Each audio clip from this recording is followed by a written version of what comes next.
Essa parábola, chamada Parábola dos Primeiros Lugares, ela foi contada somente por Lucas. Os outros três evangelistas, Mateus, Marcos, João, não comentaram dessa parábola. Então a gente encontra lá em Lucas, capítulo 14, várias lições.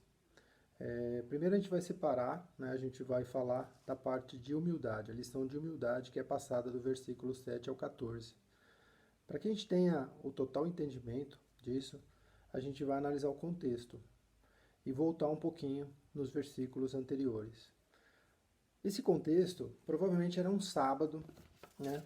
Provavelmente era um sábado, e no sábado, para o judeu, é, existia várias comemorações, né? Então ali estava acontecendo uma ceia, né?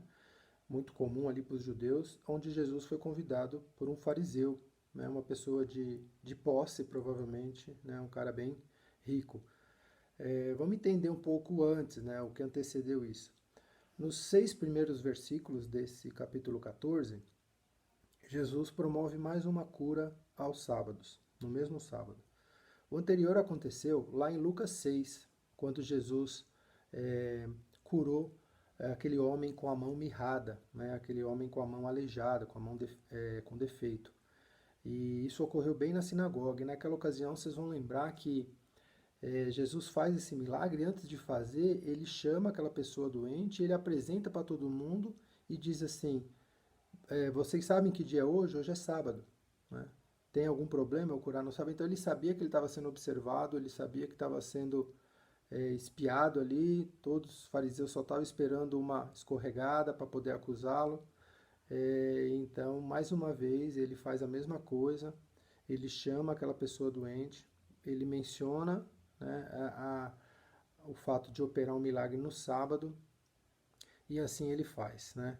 Então, só para a gente ter uma ideia, que era um homem com as pernas e braços inchados, né? Então, muitos dizem até que ele foi colocado ali de propósito, justamente para estar ali, para as pessoas verem que Jesus cura aos sábados, né? Então, para acabar acusando ele, que ele não era o cumpridor da lei de Moisés, etc e tal. Ok, então vamos lá. Primeiro vamos entender, né? Então, esse contexto, Jesus foi convidado, então ele estava ali naquele evento, naquele jantar, e, bom, era o hábito, né? Existiam alguns posicionamentos nas mesas, né? Para você ter uma ideia, quem sentava na cabeceira era a principal pessoa, né? O convidado. Quem sentava na direita era o segundo mais importante, e na direita o terceiro mais importante. Então, esse era mais ou menos o que acontecia. Só que naquele jantar que Jesus estava, ninguém estava respeitando nada disso, tudo foi ignorado, as pessoas chegavam desordenadamente, ninguém estava pensando em ninguém, cada um queria só ver, olhar para si próprio, né? Buscar o melhor lugar, provavelmente perto do mestre, para ouvir o que ele tinha a dizer, para ouvir as suas lições.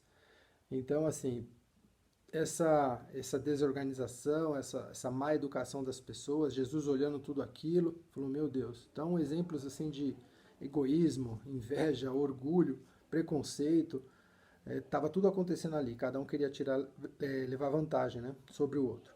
Então Jesus sente a necessidade de contar uma história, uma parábola, fazendo assim uma alusão direta àquilo que estava acontecendo ali, né, dando uma indireta, bem direta. É, Só uma pausa, né? Antes de Jesus contar essa história, deixar esse ensinamento, é, Jesus não se contrariava, né? A exemplo das Escrituras, ele só confirmava. é, Jesus veio para confirmar as Escrituras, para tornar elas mais entendível, né? Mais compreensível. Tanto que ele não veio para contrariar as leis, embora eles estavam buscando essa acusação, né? Ele veio para confirmar e para tornar um sentido mais puro, mais real, né? Por isso que ele usava muitas das parábolas. Tanto que em Mateus 5,17 ele diz assim: não pensem que eu vim para acabar com a lei de Moisés ou com os ensinamentos dos profetas. Não vim para acabar com eles, mas para dar o seu sentido completo. Então, essa é a missão dele. E eu aprendi, né, com uma grande amiga dessa mesma igreja, a Dona Luzia. Uma vez ela me ensinou o seguinte, falou, olha Anderson, Bíblia responde com Bíblia. Então sempre que você vai passar alguma coisa, você pode ter certeza que tem um embasamento, né? E eu lembrei dela, porque realmente isso aqui Jesus está confirmando aquilo que o profeta Salomão já escreveu e outros personagens bíblicos passaram pela mesma situação. É, na preparação desse material, em conversa com a nossa coordenadora, a Sibila, ela citou um provérbio bem interessante, né? Está lá no capítulo 25, provérbio de Salomão, verso de 6 a 7. Quando você estiver diante das autoridades, não se faça de importante. É melhor que depois lhe deem um lugar de honra do que você ser humilhado na presença dessas autoridades. Então, quer dizer, uma coisa que aconteceu no Velho Testamento se confirmando agora no Novo. Então, Jesus fazia muito disso. Bom, vamos lá. Então, o que Jesus explicou para eles através dessa parábola? Olha, é o seguinte, se alguém convidar vocês para alguma festa de casamento, por exemplo, não vão ocupando logo os primeiros lugares. Não vai logo ficando nas posições de destaque. Não, fica sentado lá atrás. Sabe por quê? Se você sentar lá na frente, nos melhores lugares, você pode até ser envergonhado, porque o noivo ou a noiva pode, ou alguém da liderança ali da festa pode chegar até você e falar assim, viu, dá para você dar uma licencinha, esse lugar não é para você, esse lugar era para um padrinho, para os pais da noiva, enfim. E aí você acaba sendo envergonhado e vai sentar lá atrás. Inverte, senta lá atrás já, porque se a vontade do anfitrião, dos noivos, for colocar você numa posição de destaque, ele vai pegar você lá de trás e falar, não, meu amigo, senta aqui na frente que eu preparei um lugar para você, um lugar de honra. Então é muito melhor que ocorra dessa segunda maneira, né? Então era isso que ele queria deixar bem claro, né? Pra gente não ficar igual estava acontecendo lá, aquela bagunça toda, né? Um querendo o lugar do outro, um pegando é, uma posição de destaque, querendo se fazer valer sobre o outro, sabe? Então ele deixou essa lição nesses primeiros versículos, do 7 ao 11, né? Ele deixa essa lição de humildade para que a gente doe o que a gente tem de melhor, ou que a situação daquele momento ofereça de melhor, que a gente deixe para o outro, né? Para a gente não ser envergonhado, né? Se for ao contrário, a gente vai ser honrado. Um outro grande destaque também para essa passagem está lá no verso 11. O verso 11 diz assim, porque quem se engrandece será humilhado, mas quem se humilha será engrandecido. Repito, quem se humilha será engrandecido. Aprendi aqui também, numa das aulas dessa escola bíblica dominical, que o correto, né, nesse versículo é quem se humilha será engrandecido. E às vezes a gente lê rápido, às vezes a gente é confundido com alguma tradução, a gente lê que os humilhados serão exaltados, né, serão engrandecidos, enfim. E tem uma grande diferença aí, tem uma baita diferença aí. E eu aprendi esses dias, por aqui mesmo. Não é aquele humilhado que será engrandecido, não, é quem se humilha.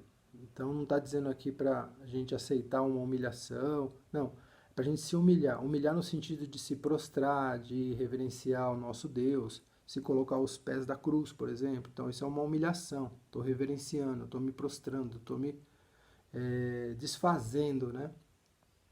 Então é essa questão de humilhação, né? É esse ponto que a palavra está dizendo no verso 11, né? Então a gente deve se humilhar, não ser humilhado. Tem uma grande diferença aí. Bom, exemplos ao longo das passagens bíblicas, a gente tem Nabucodonosor, por exemplo, que quis se engrandecer e acabou sendo humilhado, e princesa Jezabel, o próprio Herodes, o faraó do Êxodo, né, o rei do Egito. Então tem muitas histórias bem conhecidas aí de grandes aí que tentaram se mostrar grande e acabaram sendo envergonhados. Ao contrário também, aqueles que se humilharam, né? O próprio José do Egito, né? Ana, Jó, Moisés, Josué, o próprio Davi, né? O homem segundo o coração de Deus também, eram pessoas que se entregavam, não queriam se engrandecer, né? Eles se humilhavam e deixavam o poder de Deus receber toda a glória, toda a honra através deles. Bom, do verso 12 ao verso 14, a gente tem também um grande ensinamento aí. A gente tem um complemento muito bom aí a agregar também, que é uma lição de hospitalidade. Lá diz que quando a gente dá uma festa, a gente deve convidar as pessoas mais assim, as pessoas vulneráveis, os mais necessitados. Porque quando você convida, né, a lição ali era mais para o anfitrião, né, que era uma pessoa de posses. Então Jesus dizia assim: se você convida outros iguais a você, seus amigos, seus parentes, seus vizinhos, né, querendo dizer outras pessoas do seu mesmo nível social, essas pessoas vão te retribuir, elas vão convidar você também para outros eventos e vai acabar ficando aquele ciclo de amizade ali, ninguém entra, né, aquela panela. Então ele diz mais ou menos isso, né?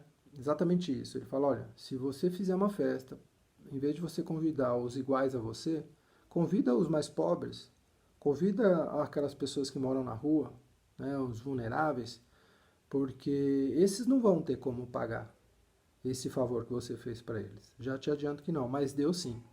Deus vai te recompensar. Então também é uma outra grande lição para a gente aí, né? Bom, basicamente é isso. Eu queria destacar assim, algo que falou muito forte no meu coração na preparação desse material. Né? A cada vez que a gente está exposto à luz da Bíblia, a gente pode ter um entendimento, que o Espírito Santo acaba revelando algo mais profundo mediante aquele momento que está passando. Eu trago uma palavra aqui. Isso é pessoal, a palavra consideração. Porque essa parábola dos primeiros lugares, eu vejo muito também a questão dos primeiros lugares no nosso coração. Então é muito parecido, as pessoas vão chegando de mansinho, vão ficando ao nosso redor, nos conquistando. Ninguém chega assim já ocupando uma posição de destaque, né? Sem fazer nada, sem mostrar nada. Então existe um processo, né? Um processo de conquista. Nesse processo, as pessoas elas vão conquistando através de demonstrações, né, de atos. Né? A gente deve pegar os nossos sentimentos e transformar em ações, né, em palavras, demonstrar para o outro. Né? E eu acho que esse processo tem muito disso. Então, essas pessoas que ocupam hoje no nosso coração os primeiros lugares, elas chegaram dessa forma, com simplicidade, ajudando, apoiando, conquistando o seu espaço. E naturalmente você forma um ranking, um pódio, e nesses primeiros lugares vai estar aquelas pessoas que choram junto com você, comemoram junto com você, estão presentes na hora da dificuldade, da doença, vibram juntam com você as suas vitórias. Então, naturalmente, você vai pegar essas pessoas, né, que têm essas demonstrações dos últimos lugares, porque elas chegaram, né, na humildade, e colocar nos principais lugares, né, em altos patamares. Nesse processo, a gente precisa, como mencionado, transformar esses sentimentos em ações, em palavras, né, e em gestos de carinho, demonstração de amor. E a gente não pode esquecer do maior ato, né? O maior ato de amor, né, que a gente recebeu de Deus foi a entrega do seu filho para morrer na cruz, liberando a gente de todos os nossos pecados, né, e nos dando a vida eterna. Então, que a gente tenha nele a nossa salvação e nele esse principal ensinamento que a gente teve aqui hoje. Né? Que vocês fiquem com Deus, que Ele continue abençoando muito, ensinando muito, através dessas pessoas maravilhosas que se dispõem a estar aqui, compartilhando porções da palavra de Deus, e que o Espírito Santo possa continuar falando muito, muito forte, que a gente possa estar cada vez mais meditando na Bíblia e Ele possa estar conversando com todos nós, nos dando direção. Obrigado, Deus, obrigado pela atenção. Que Deus os abençoe.